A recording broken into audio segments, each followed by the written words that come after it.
Hello and welcome to the latest episode of the Dram Show with me, Chris Goodrum. Right, you know how it is, don't you? You know, when a distillery changes hands, changes ownership, that kind of thing, more often than not the new owner will come in, get the feet under the table, sort of take stock and then decide to sort of revamp the range, generally speaking. And today's tasting is no different to that. Ever since Remy Contreau bought Bruichladdich, they've obviously taken some time to sort of, see what the distillery was doing, and have now decided to, relaunch it, so to speak, and slim the range down quite considerably. I mean, you can argue the fact that sort of over the last couple of years, Bruichladdich have actually sort of slimmed their range down quite a fair amount. I mean, not so many years ago, the list of bottlings they did was probably about 2 pages long. There was all manner of different ones, and certainly sort of a couple of years back, things got condensed, and you had basically a 10, 16, and a 22, and a few other bits and pieces as well. And I think one of the criticisms levelled at Bruichladdich back when they were doing 1,001 different bottlings was the fact that, what was the real Bruichladdich? You had all these different things, different wine finishes and what have you, and it was difficult to kind of get a handle on what exactly Bruichladdich was all about. So I think, in essence, when they sort of slimmed things down a bit, it kind of like refocused, and certainly with the 10, 16 and 22, which were all unpeated spirit, it was basically, this is what Bruichladdich is all about. Unpeated, American oak aged, just left to get on with it, and absolutely stunning stuff. So it'll be interesting to see what Remy Contreau, the new owners, have decided to come up with. So I think I've probably waffled about the history of Bruichladdich before, so we'll just crack straight on, and I'll introduce this afternoon's lineup.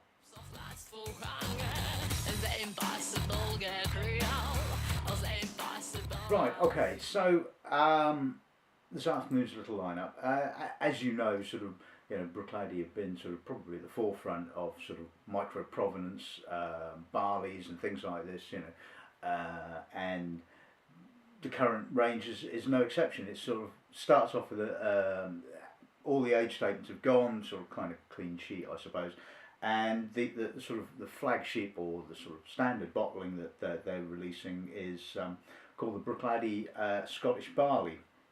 It's bottled at 50%, which is a little bit of a departure considering the distillery were at the forefront of 46% bottlings, but apparently I've been told that to get the flavour profile that they wanted, that 46% wasn't quite right, so they've opted to go for 50% on this particular bottling. Doesn't have an age statement, and the spirit that is in the bottle was distilled between 2003 and 2007, so makes it, so you've got spirit between 5 and 10 years old, so it'll be interesting to see how this compares, although I haven't got a sample of the old 10-year-old to do an actual comparison, but I think I've tasted Bruichladdich often enough to think we can do a comparison and see how that goes. This one here is the Bruichladdich Islay Barley. Now, as I was saying, Bruichladdich certainly at the forefront of sort of single varietal bottlings, even going as far as sort of single farm bottlings, and they've done a number now, and this one is the latest one. It's the 2007 Islay Barley from the Rockside farm, and I believe it's all made from Optic barley, so about 6 years old, this particular one, and it'll be interesting to see what that one's like. I remember last year's, the 2007, which I think was Dunlosset Farm, I think, was a little bit on the young side, should we say.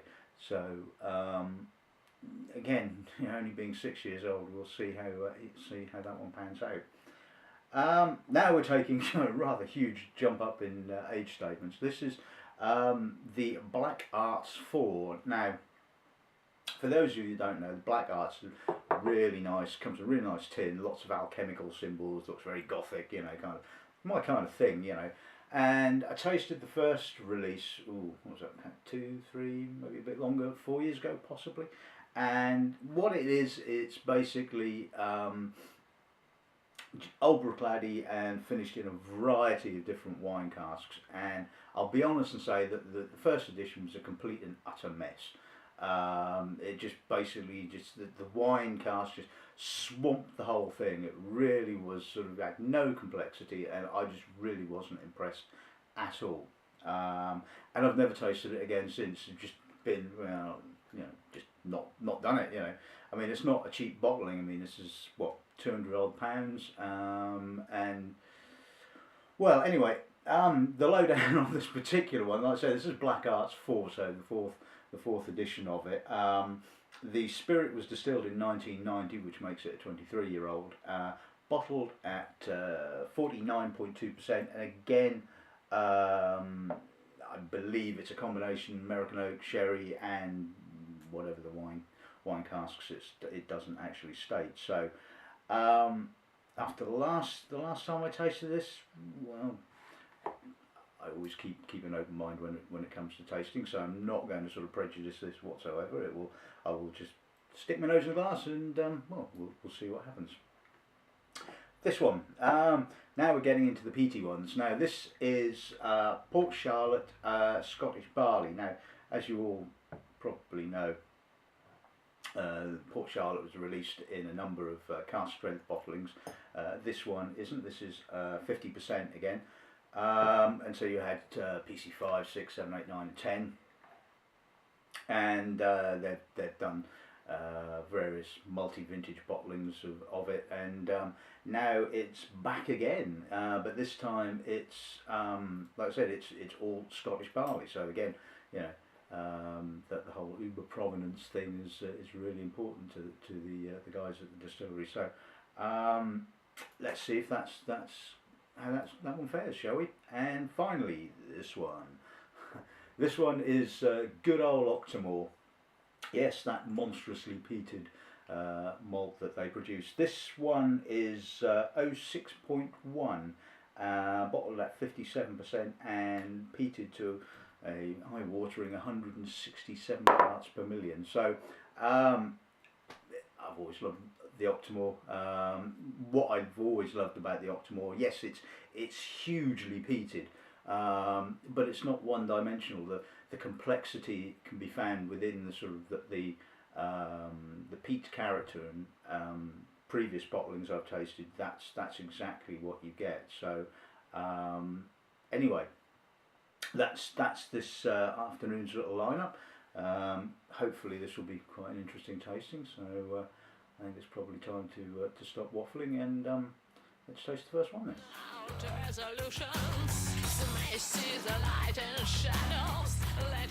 Right, okay, so let's kick off with the Scottish Barley then, shall we?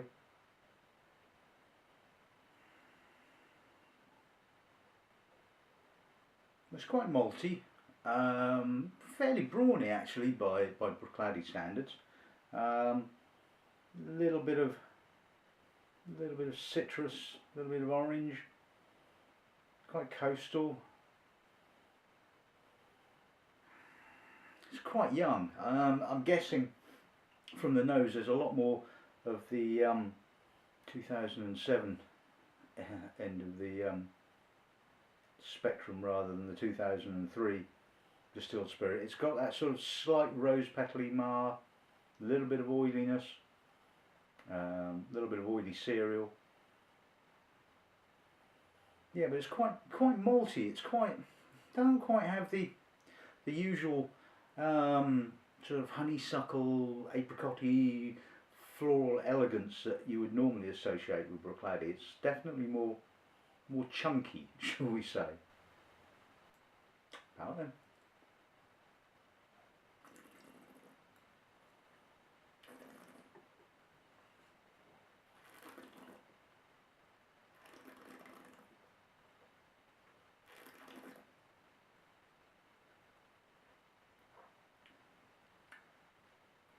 It's got a bit of alcohol.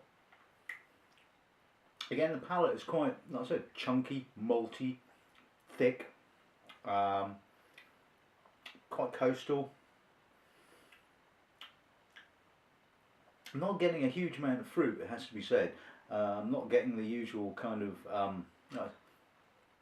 apple, honeysuckle, apricot, gentle elegance. It's certainly a more butch, more malty and dark, dense style. Yeah, it's a quandary, because it's certainly not kind of the Bruichladdich that I certainly know and love. It has to be said. And again, it tastes pretty young. It's got a little bit of that sort of oily mar, certainly on the finish. It's a bit young, shall we say? Let's see what a little drop of water does for it, shall we?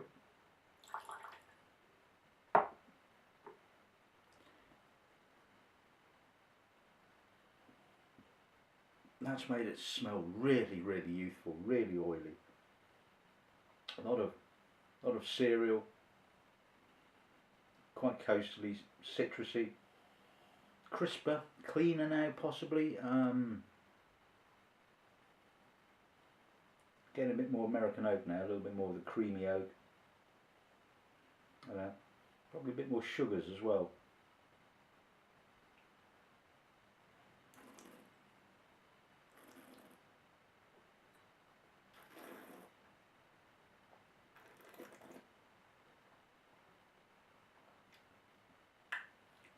A lot sweeter now, a lot more of the sugars, citrus, pleasant orange note actually. It's a bit short, again, young, oily. Jury's out on that one, I think.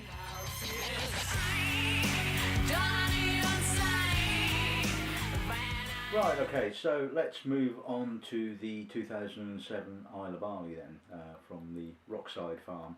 Like I said, when I tasted the 2006, it was very, very youthful, very oily, really very, very young. So it'll be interesting to see how this, again, being just 6 years old, how that stacks up. That's nice. Quite oily, very fishy, very coastal. Actually, it's got quite a bit of maturity. It doesn't smell, it doesn't seem to be 6 years old. There's none of that kind of mar notes, there's none of the oily cereal, none of the off the still notes. It's full, broad, a little bit of peat, very herbal, lots of bog myrtle. That's really intense, really fishy, really, really Islay. You know, this is it. This is, you know, Islay in a glass. You know, this is gorgeous. Yes, it's young, but it's exuberant, it's fresh, and but it hasn't got any of that sort of oiliness, that sort of, like I said, that kind of cereally sort of I'm too young kind of note. This is just bottled right, really, really nice. Getting some manure now. Yeah, some definitely manure. Palate.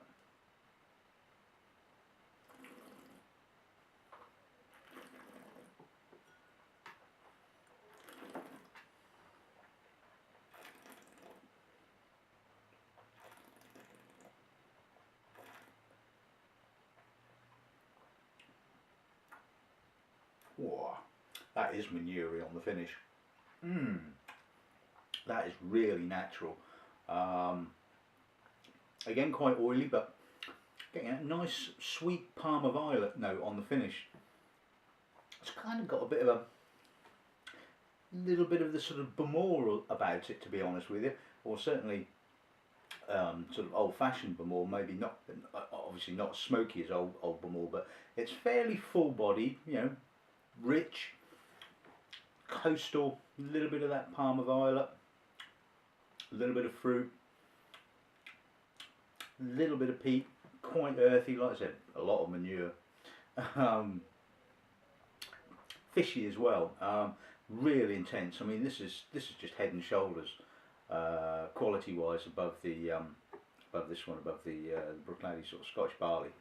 That is just absolutely fantastic. I mean, that is what I love about young Islers, is that sort of not too youthful intensity, but enough youthful intensity if you see what I mean. So that's really good. I'm going to put a little drop of water with, although I don't really think it actually needed it, but I think it will be interesting just to see what happens, shall we say.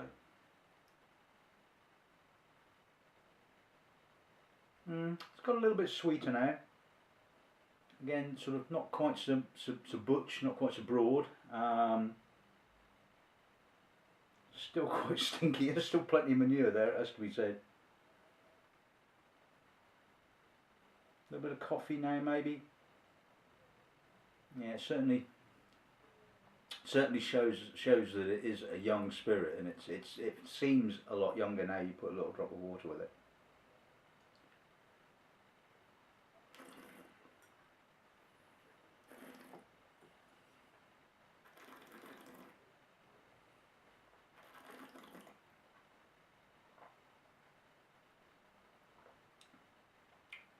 Yeah, a lot lighter now.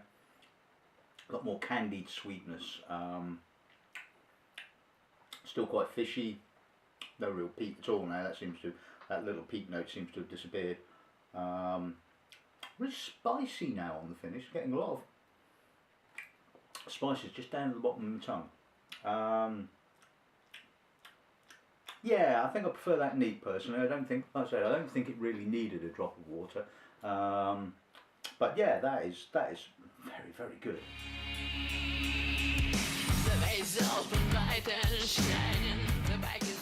Righto, Black Arts time then. Let's just see what the nose gives us then, shall we?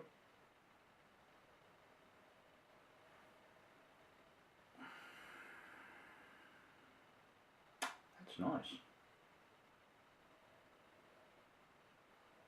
Getting mature baked fruit, baked apples, some Oloroso sherry notes, a little bit of sawdusty American oak, but the wine is all nicely sat in the background. You're getting a little bit of red spicy fruit. Oh, that is harmonious. That is how to do wine cask finishes. Like I said, it's just wonderfully mature. You're getting the mature Bruichladdich character, and it is just not being swamped by the wine casks. The wine casks are just adding a little bit of spiciness. Some dried fruit coming out now. Toffee, vanilla, moist fruit cake.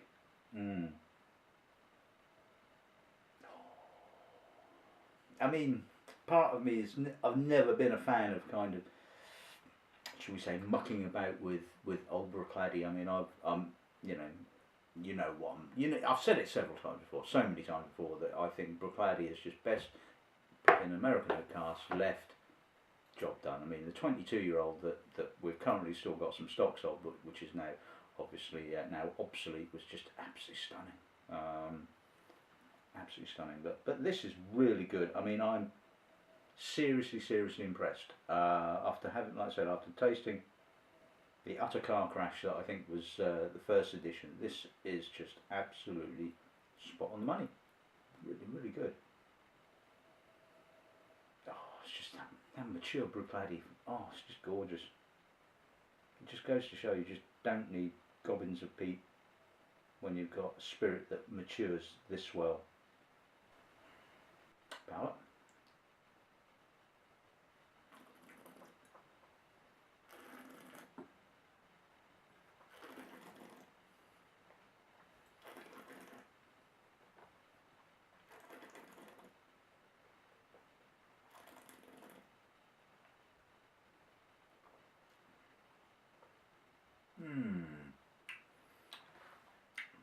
Very coffeed, chocolatey tannins, Oloroso fruits. They come up first, then it sort of starts to move through a little bit more of the tannin notes, but some salt comes through, some treacle, some molasses, which kind of like balances up the tannin. Really fresh finish. All the while it's like you can sort of taste the slight spicy red fruits, but they don't seem to impinge too much. Again, it's all kind of sitting in the background, just adding just that little spiciness to it. That is good. That is very, very good. I mean, yep, 200 odd quid or 220 odd quid or whatever it is. But that is fantastic. I mean, that is just old Bruichladdich at its best. Like I said, you're getting all that lovely mature character with just sort of like the wine cask, just adding a nice little bit of spiciness to it. Yeah, considerably better than the first bottling that I tasted. So hats off to Jim. That's stunning stuff.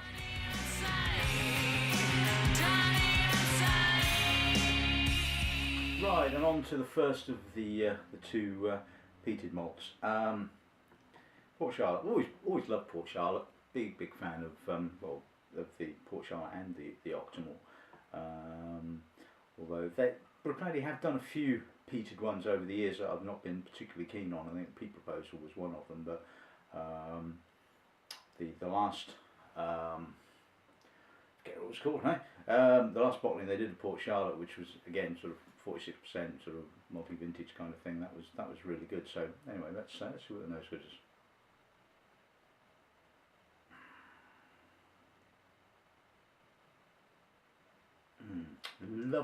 Lovely peat character to it. Softened by the sweet barley, some lovely citrus fruit, some sugars. Quite herbal. Quite a bit of bog myrtle, a little bit of iodine. Getting some burnt wood, some earthy, manure-y peat. That is just really complex.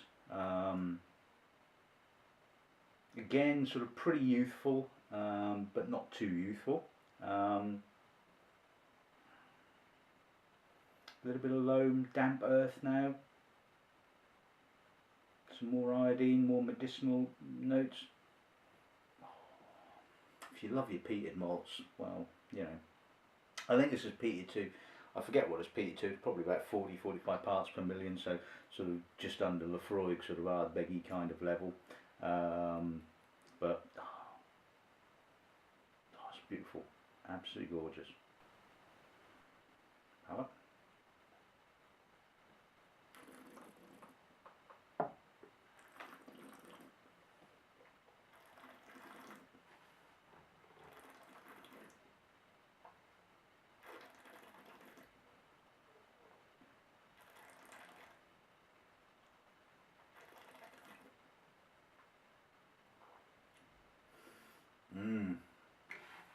Starts off with some delightful barley, sweet fruit, citrus, and then the peat starts coming in. It starts off quite ashy and dusty, and then starts to become a little bit tarry, a bit creosote, a little bit of iodine, and then as it gets towards the finish, back comes the burnt wood, the ashiness, coal dust, but it's not one-dimensional. It's full. It's got some lovely barley, a lovely sweetness to it as well, and a lovely intensity. That's stunningly good. I'm going to put a little drop of water with it. Again, I don't think it really needs it. 50% seems to be just sort of a really nice ABV for this particular bottling. So let's see what putting a drop of water does. Yeah, it doesn't really take water particularly well at the moment, this one.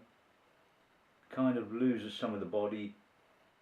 It's a bit lighter, probably a bit more stinky, a bit more manure-y. A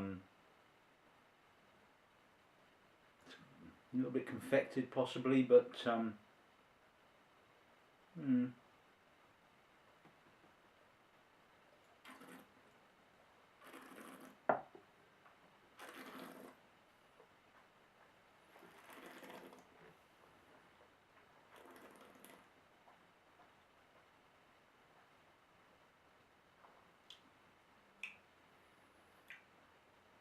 yeah, less intense, a bit sweeter again. Some of the peat seems to have sort of dropped off, and you're getting a little bit more of the sweeter barley character. Some nice wood spices now on the finish, but I think personally, you know, drinking it neat 50%. Like I said, it didn't really need any water, and I think that was kind of like the ideal bottling percentage for this particular bottle, for this particular spirit, I should say. Yeah, the intensity does lessen off a bit, but it actually lingers. You're getting that lovely sweet peat character now on the finish. So yeah, another really good bottling, I think.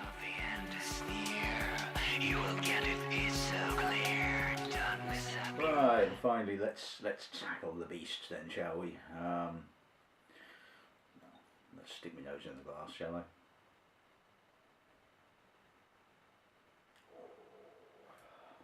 Yep, that's peaty. Didn't expect me to say anything else, really, did you?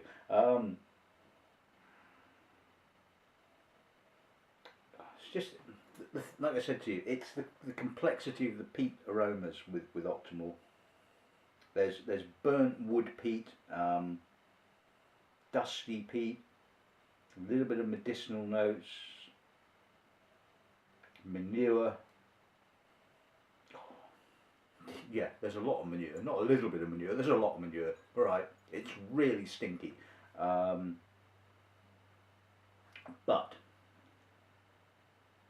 there's some lovely sweet barley underneath, some citrus fruit, and it's elegant. It has, you know, it's not all one dimensional and sort of like, you know, roaring at you and just stinks of peat, although it does stink of peat, but you know, there's more to it than just the peat. I mean, the peat obviously is the focal point, the main attraction to the particular malt. But there's a little bit of perfume, a little bit of honeysuckle, bit of violet, some honey. I mean, if you kind of like, to a certain extent, ignore the peat aromas, you just get this lovely honeyed barley, and you just realise that this is just, you know, such a complex spirit. It is not just all about this sort of rampant 167 parts per million peat, you know. And I think this is where Bruichladdich and Octomore just seems to have worked so nicely, that it has elegance. I mean, you could probably peat other spirit to this kind of level, and it would just be an absolute nightmare. It would just be sort of like, you know, all peat and no trousers. But this just has so much more going for it.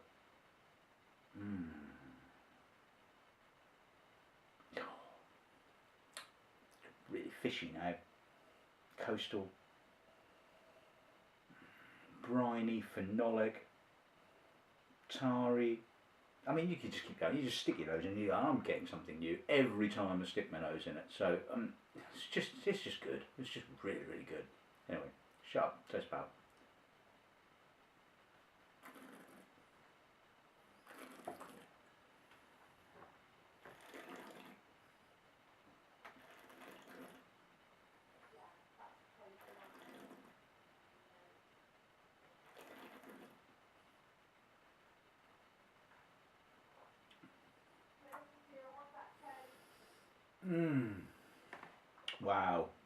Wow.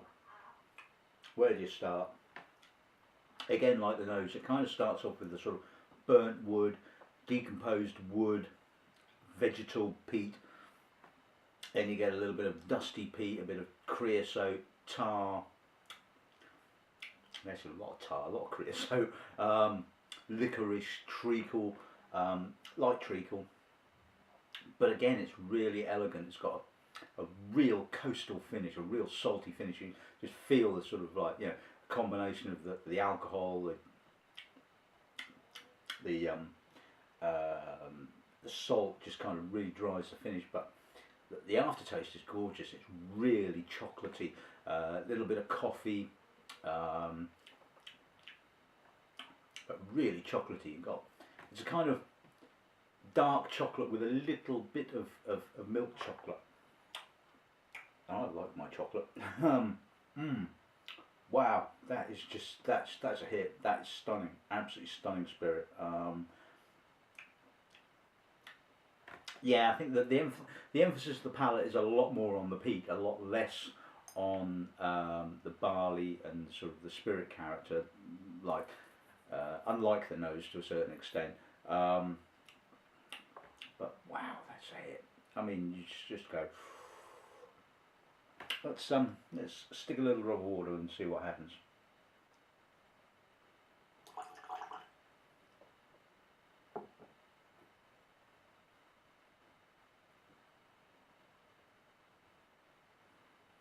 It's not taking the water particularly well at all.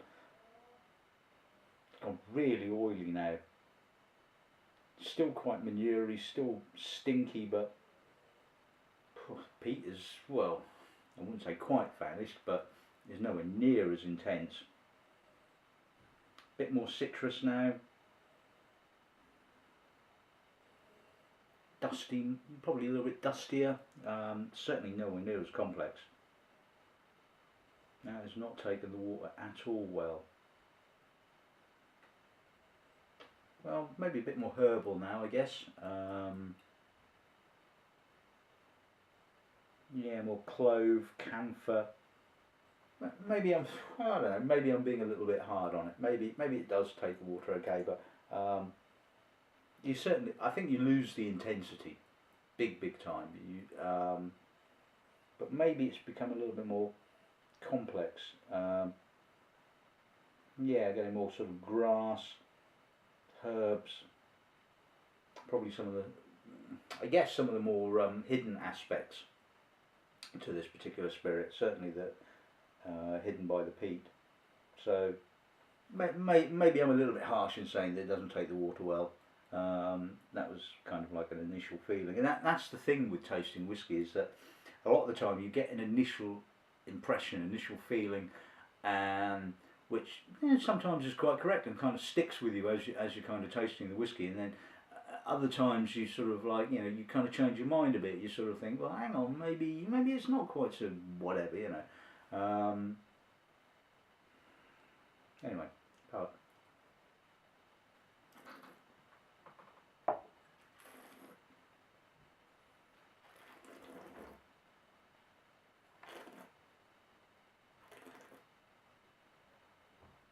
Yeah, a lot less peated now.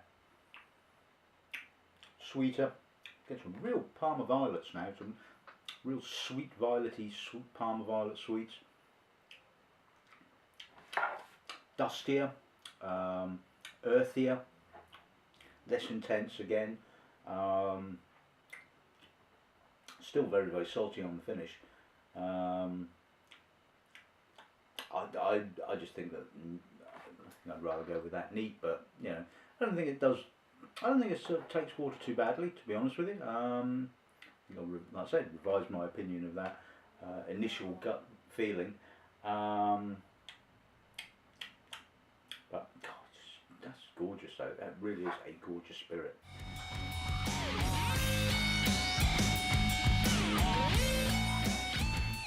Right, okay, so let's sum this little tasting up then. Firstly, I'd just like to say a really big thank you to the distillery for sending me the samples, or bringing me the samples, as the case may be, for this little tasting. And like I said, I've always been a big Bruichladdich fan, and probably because I'm such a fan, I guess I can be sort of like a little bit more critical, because I know how good their bottlings can be and how good the spirit can be, and when frankly they bottle something like this, like the Scottish Barley, which I don't know, it's just not indicative of what Bruichladdich do really. It should have been a 10-year-old. It should have been, because that just seems to be the right age for Bruichladdich. Certainly unpeated Bruichladdich. Although in saying that, the Islay Barley, 6 years old, and that was fantastically good. But it again, it was quite oily, a little bit peated, and again, it's not what I would call classic Bruichladdich. Classic Bruichladdich is like the old 10-year-old, or the classic 10 of a year or so back, and it has this sort of wonderful, rich fruit, honeysuckle, apples, apricots, sometimes verging on tropical, and that's what Bruichladdich sort of says to me. Certainly, young Bruichladdich, and this just doesn't say that to me at all. It's just, you know, not there. It's too young. It's too oily. It's too immature, and frankly disappointing. But that was really very good. The Islay Barley. Black Arts 4. Big surprise, to be honest with you. After having tasted Black Arts 1, this is just stunning. Just really good. Exactly how you want a wine finished whiskey to be. You know, you don't want all the wine. You just want it to kind of like, you know, add a sort of a backdrop of sort of red, spicy red fruits, and just sort of like allow the spirit to come through. So very good. Port Charlotte, again, lovely malt, lovely peated malt. It's now about 50 odd quid, so it's starting to get a little bit pricey, but I still think that, you know, if you love Ardbeg, Coahuila, Kilhoman, that kind of thing, then Port Charlotte is just absolutely fantastic. It just fits in there really nicely. So yeah, Octomore. What can you say about Octomore? It's a frightening spirit. I mean, when you think about, you know, how peated it is, but again, like I keep saying, I think the complexity within the peat character is what Octomore is all about. But you know, it's still amazingly good spirit underneath. So again, not cheap. We're talking in the £100 mark, but you know, that's what you kind of pay for these kind of whiskies. So so yeah. Brilliant, really good tasting. As you can imagine, I haven't got any of this in stock, but I have got stocks of all the others of the 4 whiskies, so you can find them on our website, www.gauntleys.com. And I hope you've enjoyed this episode of the show. Just before I go, I will say that the current newsletter is out. I finished it. I finished it last week, in actual fact. So sort of like, you know, taking got several months worth of tastings in. So if you're not on the mailing list and would like a copy, then just, you know, chuck me your email address and I'll get it emailed out to you. And yeah, lots of interesting stuff in there, I think. And anyway, I guess that's enough waffling for this afternoon. So by Bruichladdich. I love Bruichladdich, and even though it's not independent anymore and it's owned by one of those huge companies, the whiskey they still produce is excellent, and Jim McEwen's still there, and you know, oh, shut up now, shall I? Good dramming. Good afternoon.